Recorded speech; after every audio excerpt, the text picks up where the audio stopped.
సింహాచలం అనే గ్రామంలో విశాఖపట్నానికి 11 కిలోమీటర్ల దూరంలో తూర్పు కనుమలలో పర్వతం పైన ఉన్న ప్రముఖ హిందూ పుణ్యక్షేత్రము.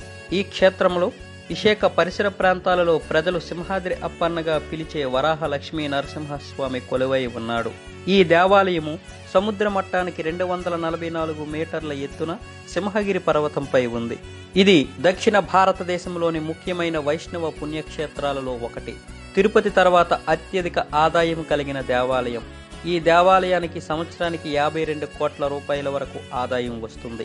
సంవత్సరానికి 12 గంటలు మాత్రమే ఈ దేవుని నిజరూప దర్శనం భక్తులకు లభిస్తుంది. మిగిలిన సమయంలో ఈ విగ్రహం చందనంతో కప్పబడి ఉంటుంది.